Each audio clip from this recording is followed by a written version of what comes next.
अस्सलाम वालेकुम स्टूडेंट्स। हम अपना चैप्टर पढ़ रहे हैं एंजाइम्स।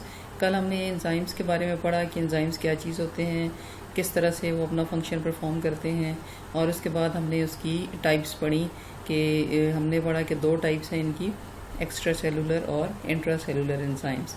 तो उसके बाद हमने इनकी कैरेक्टरिस्टिक्स देखी कि एंजाइम में जो है वो बने हुए किस चीज़ से होते हैं और वो अपना फंक्शन परफॉर्म करते हैं तो किस किस तरीके से करते हैं, मेटाबॉलिक पाथवे क्या होता है, को फैक्टर्स क्या चीज़ होते हैं, ये सब चीज़ें हमने डिटेल में कल देखी थी। आज हम अपना नेक्स्ट टॉपिक स्टार्ट करेंगे जो है यूजेस ऑफ एंजाइम्स। कि एंजाइम्स जो हैं वो कहाँ कहाँ पे यूज़ होते हैं हमारी डेली लाइफ में।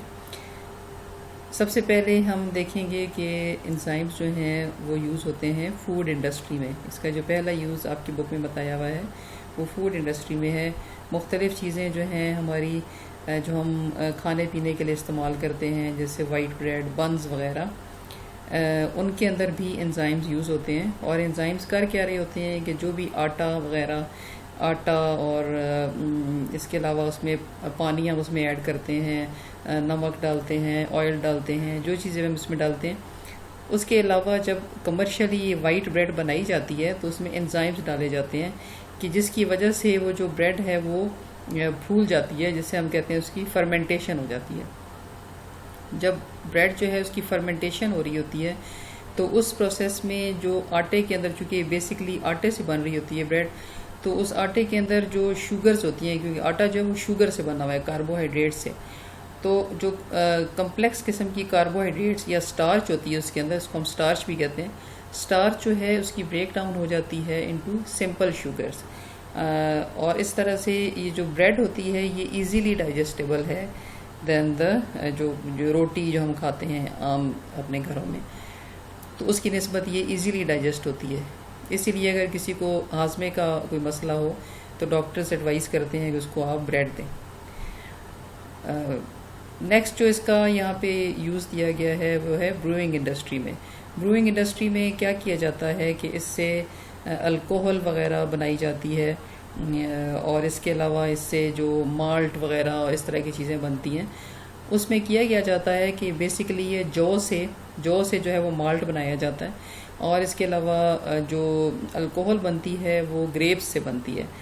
ग्रेप्स के अंदर जो है वो स्टार्च होती है और इसके साथ साथ प्रोटीन्स होती हैं, तो उसके अंदर डाल दिया जाता है एंजाइम्स को। अब एंजाइम्स क्या करते हैं कि वो उसकी ब्रेक डाउन करते हैं स्टार्च की, और अगर हमने जौ वगैरह डाला है तो उसके अंदर जो प्रोटीन्स हैं उनकी ब्रेक डाउन करेंगे, और फिर उसकी वजह से वो अल्कोहल में चेंज हो जाएगा, उसके जो प्रोडक्ट है वो अल्कोहल बनेगा, और ये चीज़ कहलाती है फर्मेंटेशन, जिसको आम जुबान में हम दूसरा एनारोबिक रेस्पिरेशन भी कहते हैं, मतलब जिसमें ऑक्सीजन जो है वो यूटिलाइज नहीं होती। तो इसमें जो माइक्रो ऑर्गेनिजम्स यूज़ किए जाते हैं वो यीस्ट होते हैं। तो पहला यूज़ तो फूड इंडस्ट्री में था ब्रेड्स, बन्स वगैरह बनाने के लिए। दूसरा ब्रूइंग इंडस्ट्री में है जहाँ पे स्टार्च वगैरह जो है उसकी ब्रेक डाउन होती है प्रोटीन्स की with help of enzymes by the process of fermentation, और it is used to produce alcohol. ठीक है। थर्ड जो है वो है पेपर इंडस्ट्री में, इससे कागज़ बनाया जाता है।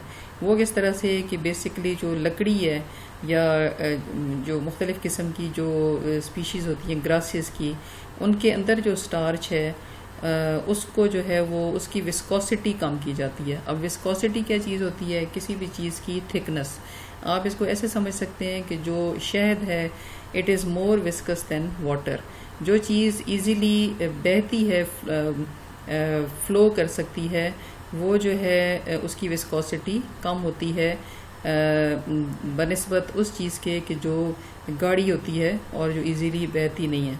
तो अब जो स्टार्च प्रेजेंट है घास के अंदर या लकड़ी के अंदर, उसकी विस्कोसिटी, उसकी थिकनेस को कम करके उसको कम गाढ़ा कर दिया जाता है, और इसकी वजह से वो इजीली पेपर की शेप में आ जाता है, उसको फैला के और पेपर बना दिया जाता है।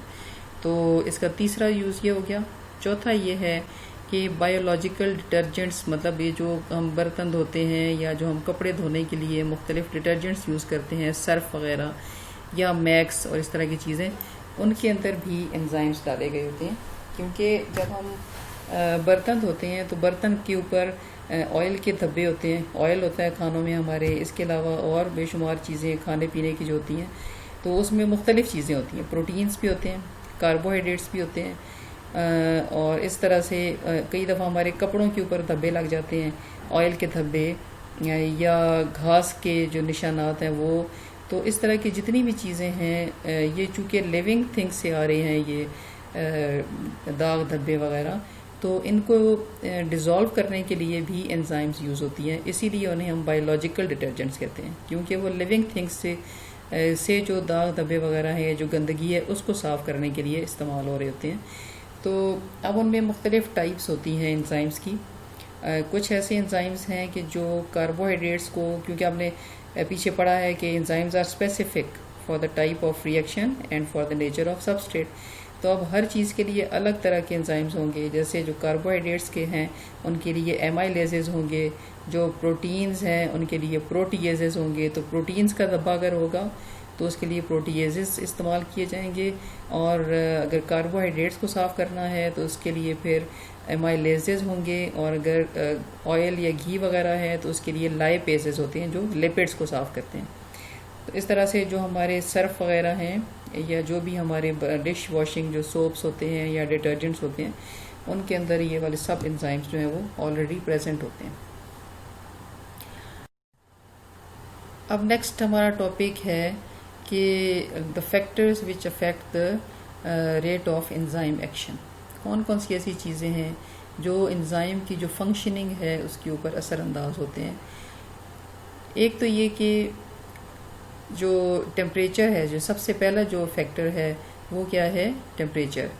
टेम्परेचर जो है वो इफ़ेक्ट कर रहा होता है किसी भी जो भी कोई रिएक्शन हो रहा है उसको इफ़ेक्ट कर रहा होता है। और जिस वक्त जैसे जैसे हम टेम्परेचर इंक्रीज़ करते जाते हैं वैसे वैसे रेट ऑफ रिएक्शन जो है वो इंक्रीज़ करता है, क्योंकि जो मॉलिक्यूल्स हैं उनकी मूवमेंट तेज़ होती है, उनके अंदर जो काइनेटिक एनर्जी होती है वो इंक्रीज़ कर जाती है। तो इसकी वजह से वो इजीली कोलाइड करते हैं, एक दूसरे के साथ टकराते हैं, और उनमें केमिकल रिएक्शन जो है वो इजीली हो जाता है।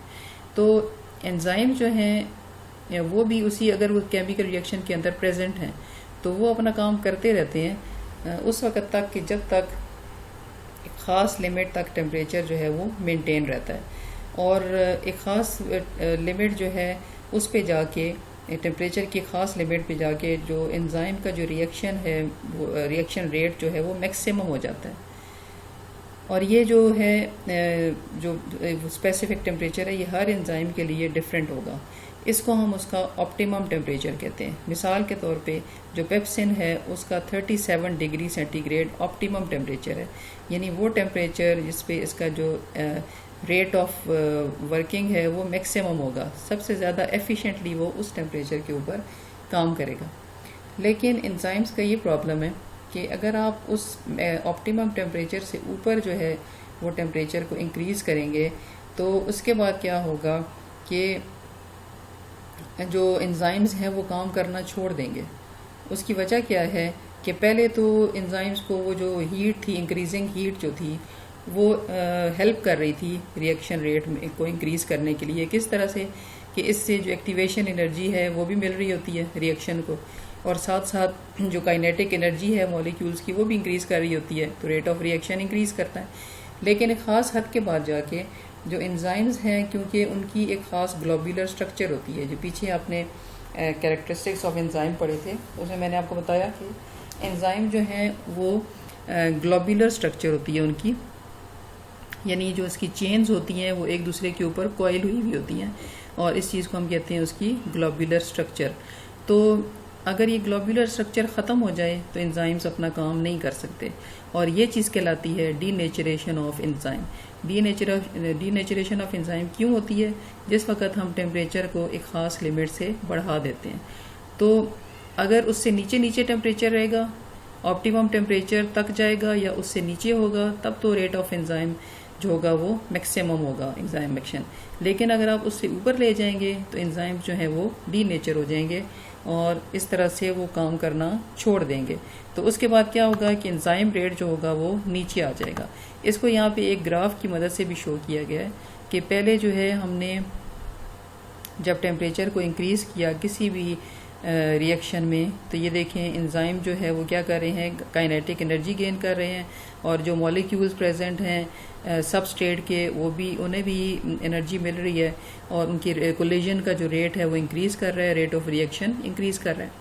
लेकिन ये देखें यहाँ पे इसका आ गया है ऑप्टिमम टेम्परेचर, यानी वो टेम्परेचर जिसमें जो एंजाइम रेट है वो मैक्सिमम है।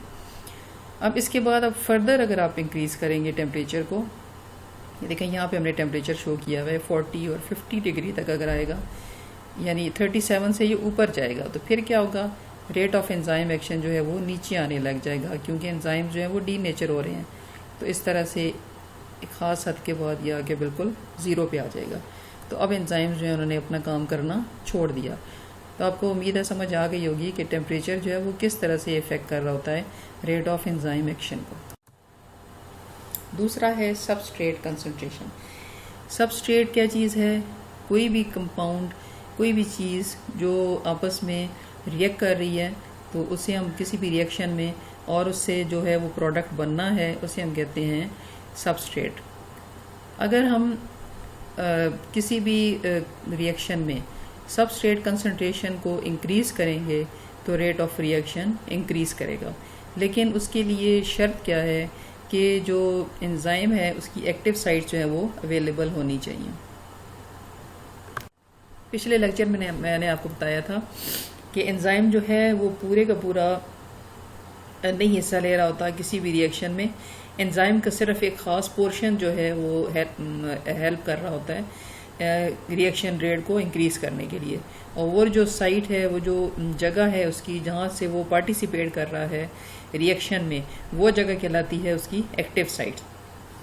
अगर किसी भी रिएक्शन में एक्टिव साइट्स जो हैं वो ज़्यादा हैं और सबस्ट्रेट कम है, तो अगर उस वक़्त तक हम सबस्ट्रेट बढ़ाते जाएंगे जब तक सारी की सारी एक्टिव साइट्स जो हैं वो ऑक्यूपाई नहीं हो जाती, क्योंकि सबस्ट्रेट ने जाके अटैच होना होता है एक्टिव साइट के ऊपर। मिसाल के तौर पर अगर एक्टिव साइट्स जो हैं वो 15 हैं और सबस्ट्रेट के मॉलिक्यूल्स 10 हैं, अगर हम 10 से इसको 11 करेंगे, 11 से 12 करेंगे तो रेट ऑफ रिएक्शन बढ़ेगा, 12 से 13 पे जाएंगे तो मज़ीद बढ़ेगा, 13 से 14 पे भी बढ़ेगा, और 14 से 15 पे जाएंगे तब भी बढ़ेगा। अब 15 पे आके जो सबस्ट्रेट के मॉलिक्यूल्स हैं और जो एक्टिव साइट्स हैं वो दोनों इक्वल हो गए हैं, यानी सब के सब जो एक्टिव साइट्स हैं वो फिल हो गई हैं। इस चीज़ को हम कहते हैं सैचुरेशन ऑफ एक्टिव साइट्स। अब अगर इससे आगे हम फर्दर इंक्रीज करेंगे सबस्ट्रेट कंसंट्रेशन को, तो रेट ऑफ रिएक्शन पे कोई फ़र्क नहीं पड़ेगा, क्योंकि सबस्ट्रेट को तो हम इंक्रीज कर रहे हैं, लेकिन एक्टिव साइट्स होंगी तो रेट ऑफ रिएक्शन इंक्रीज करेगा। तो वो चूंकि सब की सब फेल हो गई हैं, ये देखें यहाँ पे आपको शो किया गया है ग्राफ की मदद से। तो यहाँ पे देखें, यहाँ तक जो है जब तक वो एक्टिव साइट्स अवेलेबल थी रेट ऑफ रिएक्शन इंक्रीज कर रहा था, यहाँ पे आके मैक्सिमम हो गया है। अब जो है वो एक्टिव साइट्स और जो सबस्ट्रेट के मॉलिक्यूल्स हैं वो इक्वल हो गए हैं, तो रेट ऑफ रिएक्शन एक जैसा हो गया है। अब इससे आगे मजीद नहीं बढ़ेगा, लेकिन ये एक खास लेवल पे मेंटेन रहेगा, इससे कम भी नहीं होगा। आप जो पिछला वाला आपका था ग्राफ, और इसमें आप जो टेम्परेचर वाला था और जो सबस्ट्रेट कंसंट्रेशन वाला है, उसमें आप डिफरेंस जो है वो फील कर सकते हैं। इसके बाद है पीएच। पीएच क्या चीज़ होती है कि किसी भी सॉल्यूशन के अंदर जब हम देखते हैं कि जो हाइड्रोजन आयंस और हाइड्रोक्सिल आयंस हैं वो कितने हैं, उनकी तादाद कितनी है, तो इसको जो मेजर करने का तरीका है उसको हम पीएच कहते हैं। एंजाइम्स जो हैं वो बहुत ज़्यादा सेंसिटिव होते हैं पीएच के मामले में। अगर पीएच जो है वो एक ख़ास लेवल से ऊपर बढ़ जाती है तो एंजाइम्स जो हैं वो अपना काम करना छोड़ देते हैं, और जिस पे सबसे ज़्यादा ये काम करते हैं एफिशिएंटली वो उसकी ऑप्टिमम पीएच वैल्यू कहलाती है। और पीएच आपको पता होगा कि अगर लो पीएच है तो इसका मतलब है कि जो सोल्यूशन है वो एसिडिक है, और पीएच जो है अगर वो 7 से ऊपर चली गई है तो वो बेसिक होगी, और 7 से नीचे जो है वो एसिडिक होती है। तो ये हर एंजाइम के लिए डिफरेंट होती है। कुछ होते हैं वो एसिडिक मीडियम में काम करते हैं और कुछ बेसिक में काम करते हैं। जैसे जो पेप्सिन जो है वो एसिडिक मीडियम में काम करता है, लेकिन और ये प्रेजेंट होता है स्टमक के अंदर, तो जैसे ही फूड जो है वो स्मॉल इंटेस्टाइन में जाती है, तो जो स्मॉल इंटेस्टाइन के एंजाइम्स हैं उन्हें एसिडिक मीडियम नहीं चाहिए, उन्हें अल्कलाइन मीडियम चाहिए। तो फ़ौरन से वहाँ पे जो मीडियम है उसको चेंज कर दिया जाता है। नेचर के अंदर ऐसा सिस्टम बना हुआ है कि फ़ौरन से वो जो मीडियम है वो ऑटोमेटिकली चेंज हो जाता है और वहाँ पे जो मीडियम है वो फ़ौरन से अल्कलाइन हो जाएगा या बेसिक हो जाएगा, ताकि जो एंजाइम्स हैं वो इजीली काम कर सकें। तो अब हम यहाँ पे देखते हैं कि पीएच से क्या फ़र्क पड़ता है। अगर पीएच जो है वो अभी कम है और जो एंजाइम है वो उससे हाई पीएच पे काम करता है, तो रेट ऑफ रिएक्शन बढ़ता जाएगा अगर हम पीएच को इंक्रीज़ करेंगे। एक ख़ास लेवल पे आके जब ऑप्टिमम पीएच आ जाएगी तो यहाँ पे जो उसका रिएक्शन रेट होगा ये सबसे ज़्यादा फास्टर होगा। अगर उससे फर्दर हम इंक्रीज़ करेंगे पीएच को या डिक्रीज़ कर देंगे तो रेट ऑफ रिएक्शन ऑटोमेटिकली नीचे आ जाएगा। और एक ख़ास लिमिट के बाद अगर हम इंक्रीज़ करते जा रहे हैं या डिक्रीज़ करते जा रहे हैं तो फिर क्या होगा कि फिर उसका जो लेवल है वो 0 पे आ जाएगा, यानी रिएक्शन बिल्कुल रुक जाएगा। पीएच जो है वो बहुत ज़्यादा इम्पोर्टेंट है रिएक्शन रेट के मामले में।